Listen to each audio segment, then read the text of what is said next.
جب آپ فزکس پڑھتے ہو ذاکروں سے نہیں سنتے ہو، کیمسٹری ذاکروں سے نہیں سنتے ہو، اکنامکس ذاکروں کے پاس نہیں پڑھتے ہو، اور آئی ٹی اور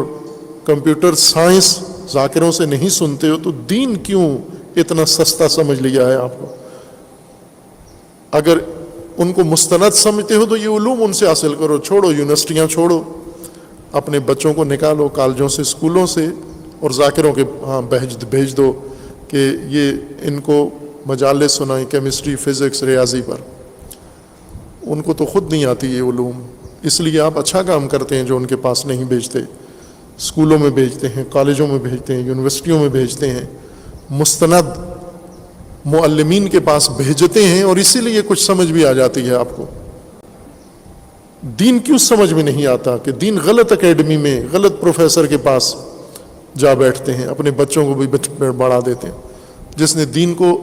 اتنا ہی دین سے نہ واقف ہے جتنا کیمسٹری سے نہ واقف ہے، جتنا فزکس سے نہ واقف ہے، اور اس علم میں آپ اس پر اعتماد نہیں کرتے، اللہ کے بتائے ہوئے دین میں اس پہ کیوں اعتماد کرتے ہو جس نے ایک دن خود اپنی زندگی کا دین سمجھنے میں صرف نہیں کیا؟ اس لیے وہ تحریف شدہ حقیقت جب ہمارے ذہن میں آتی ہے نکلتی نہیں ہے۔ یہود کے ذہن میں تحریف شدہ دین تھا،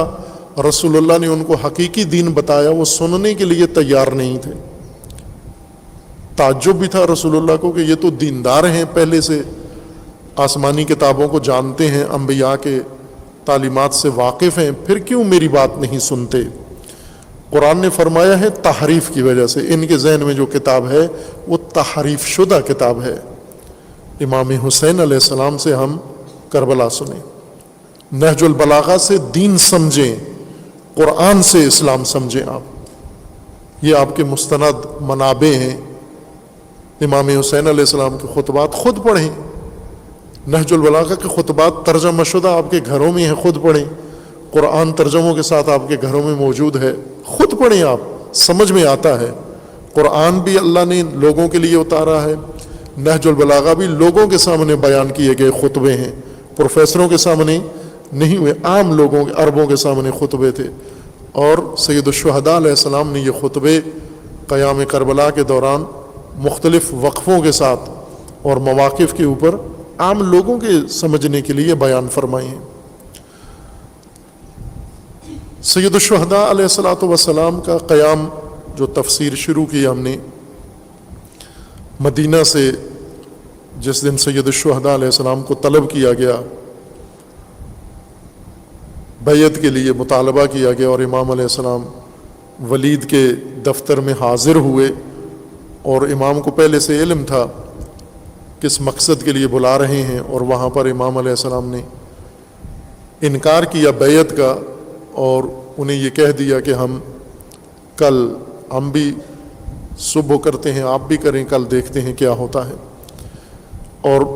پہلا خطبہ اس قیام کا اس دفتر میں امام علیہ السلام نے بیان فرمایا۔ البتہ اس سے پہلے بھی امام حسین علیہ السلام کے خطبات موجود ہیں، ولید کے دفتر کے خطبے سے پہلے متعدد خطبات ہیں اور مفصل خطبات ہیں، وہ بھی سارے اس قیام کو سمجھنے میں ضروری ہیں، لیکن رسمی طور پر قیام کا آغاز انکار بیعت سے ہوا، جس طرح دین کا آغاز لا سے ہوتا ہے، لا الہ الا اللہ۔ امام حسین علیہ السلام نے اپنے قیام کا آغاز اسی لا سے کیا، اسی لا سے کیا کہ میں اس کی بیعت نہیں کر سکتا۔